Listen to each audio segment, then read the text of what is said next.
Bonjour à toutes et à tous, bienvenue pour un nouvel épisode du podcast Ultra Cycling Podcast. Et nous sommes en Belgique aujourd'hui, à Braine-l'Alleud, au collège Cardinal Mercier, sur cette arrivée dans un formidable décor. On est samedi matin, un magnifique coucher de soleil, un magnifique vainqueur. Je suis avec Jonas Primen. Salut Jonas. Salut. Comment ça va? Ça va. Pas encore trop fatigué. Est-ce que tu as réalisé? Tout doucement, ouais. Alors je t'explique, Jonas, 11h54 pour 332 km et le second est à 12h05, donc 11 minutes plus tard. Il y a eu un moment d'hésitation à l'arrivée. En fait, tu n'avais pas compris tout de suite que tu avais remporté cette catégorie. Ben non, pour moi j'étais deuxième en fait. Je l'avais vu me dépasser au milieu de la nuit. Enfin, je l'avais dépassé d'abord dans un premier temps. Il m'a redépassé avec vraiment un très bon rythme que je ne pouvais pas accrocher. Et du coup, pour moi, je jouais simplement la deuxième place et j'en étais très content. Et voilà, à ma grande surprise, la victoire ici en arrivant, donc c'est encore mieux. Alors ça fait un peu plus d'une heure que tu es arrivé. 6 participants sont déjà arrivés, donc le sixième est à 1h05 de toi. C'est quoi ton parcours? Comment tu es arrivé à faire cette Race Cross Belgium, 5e édition, 300 km. Donc c'est deux Belges qui sont devant, Jelle Bont, Jonas Primen, et puis ensuite c'est Frédéric Monet. Donc il y a vraiment 3 Belges qui sont devant. C'est la première année où on a plus de 50% de participation de Belges. C'est bien pour nous, organisateurs français. Au début, c'était la communauté française qui était venue. Et là, aujourd'hui, comme en Suisse d'ailleurs, comme au Québec, on voit que le pourcentage de la communauté sur site est grandissante. Donc voilà, comment toi, Jonas, tu es arrivé à être au départ? C'est quoi ton parcours cycliste? En fait, aussi surprenant que ça puisse être, je suis un peu néophyte. Je viens plutôt du trail. Alors, c'est surprenant, je te confirme. Je viens plutôt de l'ultra trail à la base. J'en ai fait pendant pas mal d'années, pendant 6-7 années. Et puis là, cet hiver, après avoir fait les 24 heures vélo de Louvain-la-Neuve en solo, donc un 24 heures quand même en vélo, Ouais. mais dans un contexte vraiment tout à fait différent. Une mouche m'a piqué et voilà, j'avais vraiment envie de changer un petit peu du trail. Du coup, cet hiver, je me suis mis vraiment en vélo et avec mon background en ultra trail, mais aussi mon background, je suis entraîneur en fait dans les sports d'endurance. Voilà, les heures sont vraiment bien rentrées au fur et à mesure et je me suis vu vraiment très bien progresser. Et donc, je me suis dit, au début, le but, c'était de faire une saison mixte, d'allier le trail et le cyclisme. Et puis, au final, je me suis dit, pourquoi pas tout miser sur le cyclisme ici, pour le moment, j'aime bien. Je prends du plaisir et ça me fait une pause un petit peu par rapport au trail. Et du coup, voilà, j'ai tout misé sur le cyclisme en cette début de saison. Et voilà, on dirait que ça paye.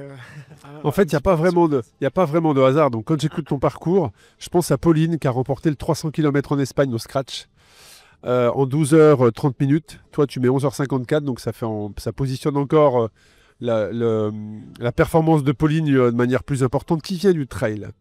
Et Pauline faisait du trail longue distance. S'est blessée cet hiver, il y a 2 ans, il y avait une cheville complètement ruinée qui fait qu'aujourd'hui elle ne peut plus courir.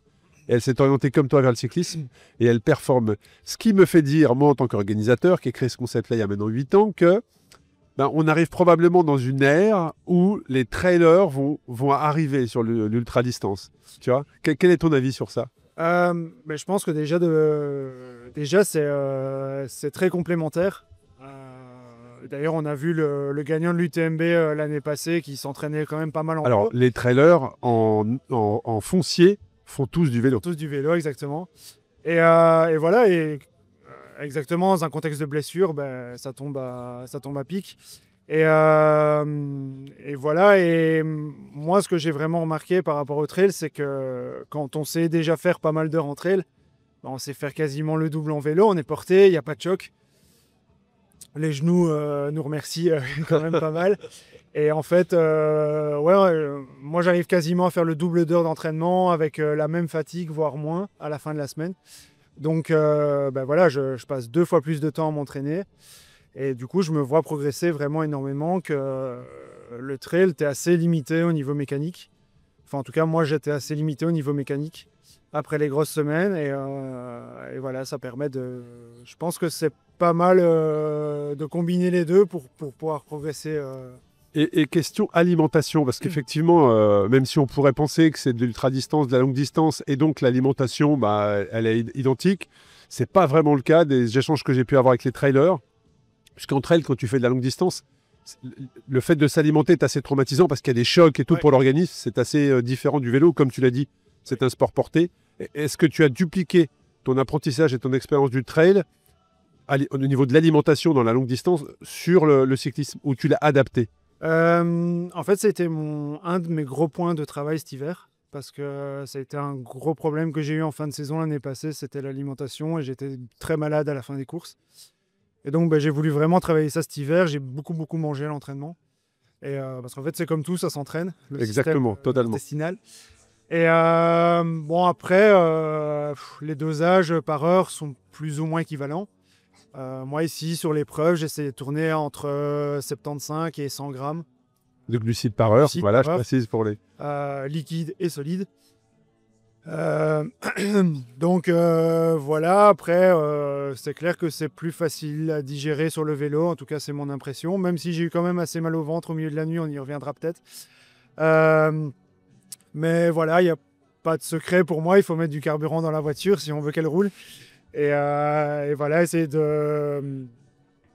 d'ingurgiter le plus possible d'énergie sans se rendre malade. Ouais, non, mais c'est intéressant. Ton témoignage est intéressant entre le trail, justement, et le cyclisme longue distance. Merci pour ce partage. Et pourquoi Race Cross Belgium? Comment tu es arrivé au départ? Quand est-ce que tu t'es inscrit? Comment tu as entendu parler de l'épreuve? Alors, je connaissais l'épreuve, forcément, étant dans le milieu de l'ultra. C'est la 5e édition cette année. Ouais, je le connaissais. Elle était dans ton scope. Je connaissais l'enseigne. En fait, c'était pas du tout prévu. Je devais aller sur le Grand Fond d'eau, qui a été malheureusement annulé. Et voilà, je m'étais beaucoup entraîné pour ça et j'avais pas envie de m'être autant entraîné et de pas en profiter, entre guillemets, même si c'est jamais perdu. Et voilà, je voulais vraiment retrouver un événement où je pouvais m'exprimer et voir un petit peu, tester ma forme. Et voilà, c'était 3 semaines plus tard, donc j'ai su refaire une semaine et demie de gros entraînements, et puis je me suis reposé une semaine et demie.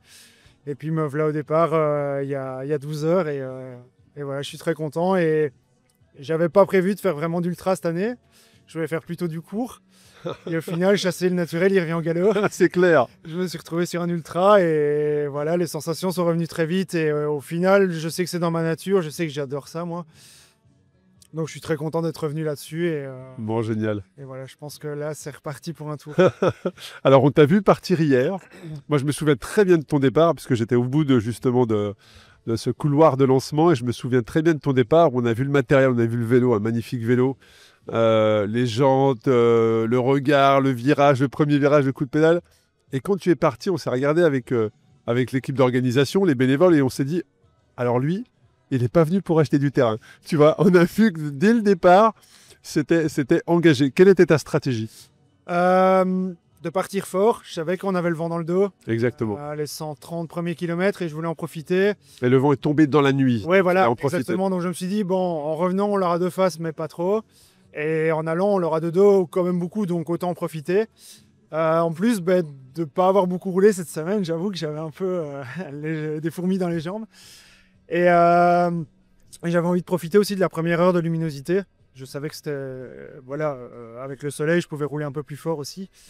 Donc voilà, j'avais à cœur de partir fort. Et puis, sachant que je partais dernier des solos, je me suis dit, je vais essayer de les rattraper un par un. C'est motivant aussi. Et de me mettre vraiment dans le bain. Mais heureusement, il y avait quand même une petite voix au fond de ma tête qui me disait oublie pas qu'il y a encore 300 bornes qui t'attendent. Donc voilà, je me suis calmé après une heure. J'ai pris mon rythme de croisière que j'ai su tenir jusqu'à 7-8 heures de course.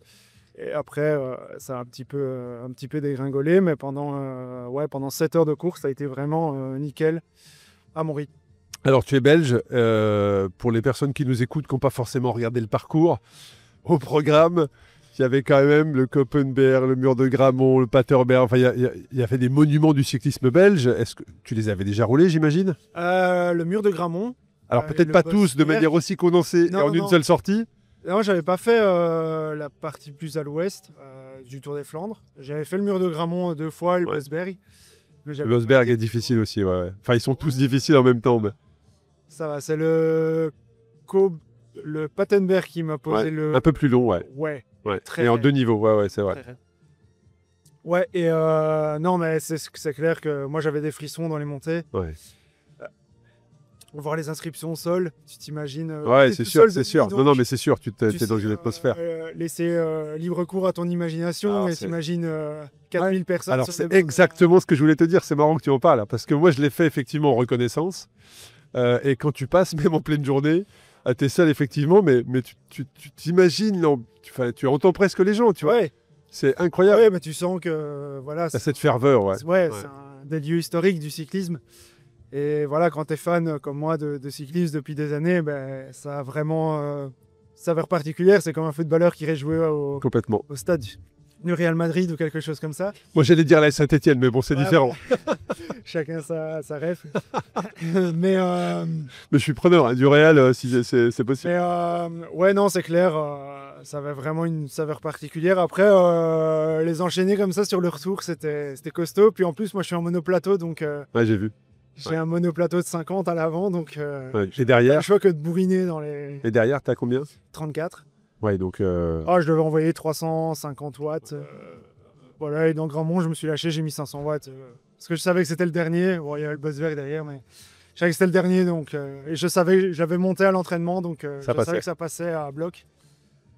Et tes problèmes gastriques, alors, explique-nous. Ici, j'ai bien géré l'affaire. Ouais, parce que tu as réussi à stabiliser. J'ai réussi à stabiliser, mais au milieu de la nuit, j'ai eu assez mal au ventre d'un coup. En fait, tous mes problèmes se sont Concentré. passés en 15 minutes. J'ai perdu la lumière de mon casque et de mon guidon d'un coup avec le froid. Les 2 batteries sont mortes. Donc, je me suis retrouvé à la frontale, enfin à la lampe de mon téléphone. Ah là là, c'est incroyable. Ça, c'est pas le premier Ce qui a témoignage fait que j'entends que sur j'ai ça. dû rouler bien moins vite. Du coup, Ah j'ai bah, pris c'est sûr. froid parce que je savais plus pousser en fait.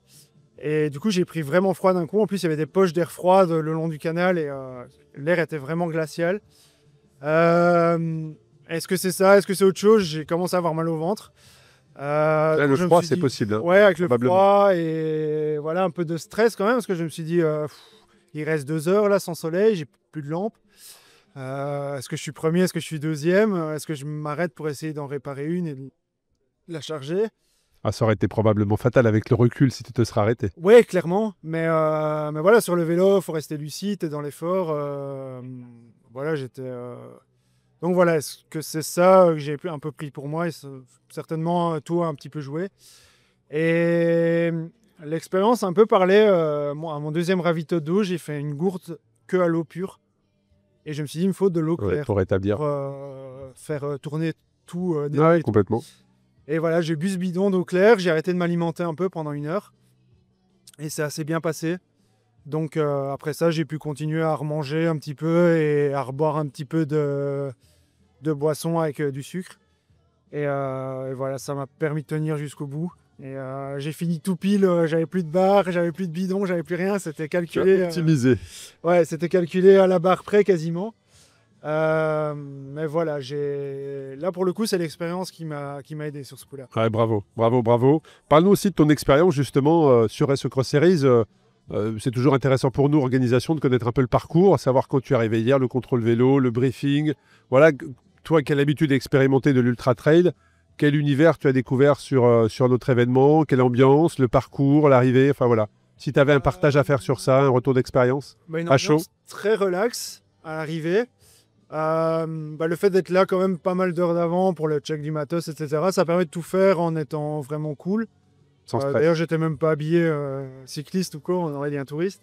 Mais voilà, là en plus avec la météo, ça permettait de s'installer un petit peu et de profiter du soleil. On a 4 jours de soleil, 4 jours de soleil sur cette épreuve, ouais.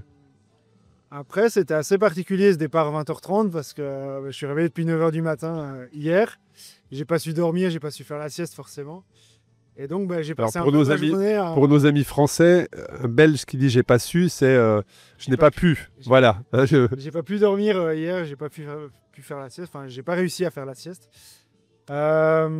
Du coup, voilà, j'ai un peu passé ma journée à essayer de rien faire, mais en étant quand même éveillé et en étant quand même un peu excité par la course.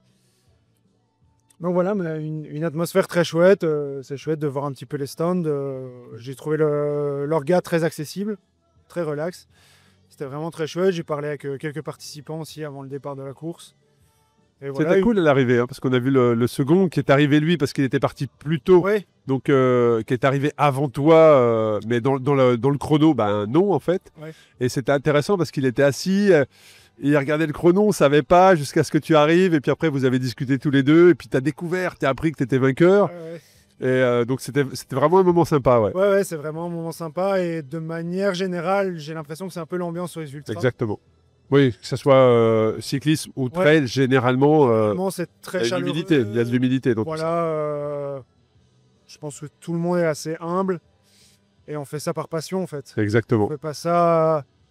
On sait que la performance en tant que telle veut rien dire, ou il faut qu'il soit mise dans énormément de contexte en fait. Et du coup, ben voilà, tout le monde est assez cool. Voilà. C'est quoi la suite pour toi, Jonas, de la saison? Est-ce que ça donne des idées pour la suite? Bonne question. J'avoue que ça vient un peu chambouler mes plans. J'avais prévu un retour sur l'Ultra Trail fin d'année. Enfin, j'aurais espéré.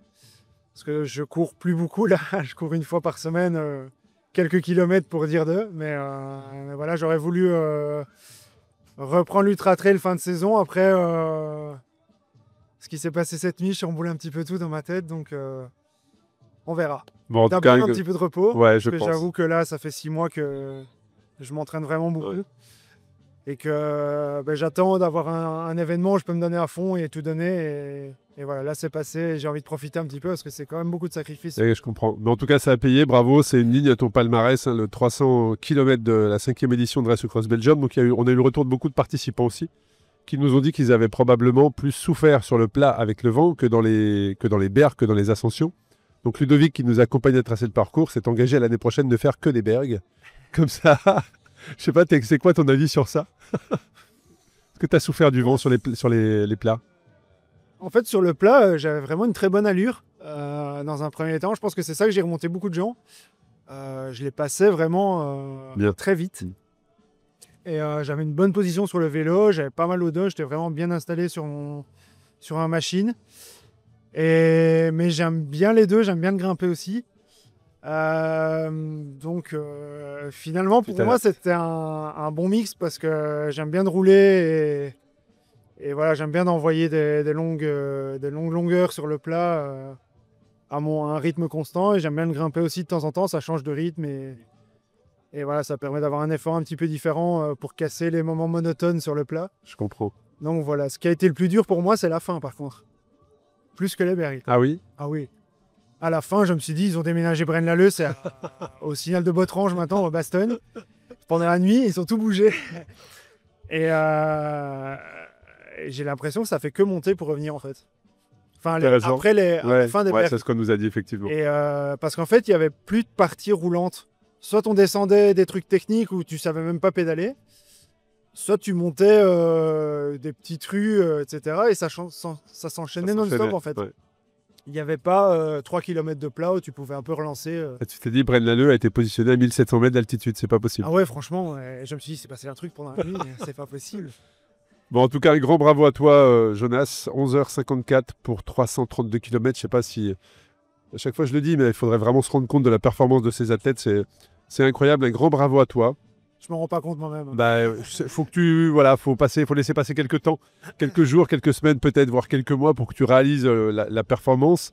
Mais en tout cas, nous, toute l'équipe d'organisation, on espère te croiser de nouveau sur une de nos épreuves. Ça sera un plaisir parce que tu as un très bon état d'esprit. Moi, j'ai beaucoup aimé la manière dont tu es arrivé.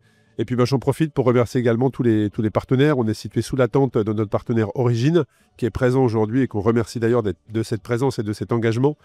Avec des vélos en démonstration. Et puis j'en profite pour remercier tous les autres partenaires qui nous accompagnent sur cette série. Un grand merci Jonas, bonne récup, bravo encore. Et puis je vous donne rendez-vous très prochainement pour un nouvel épisode du podcast Ultra Cycling Podcast. Merci, à bientôt.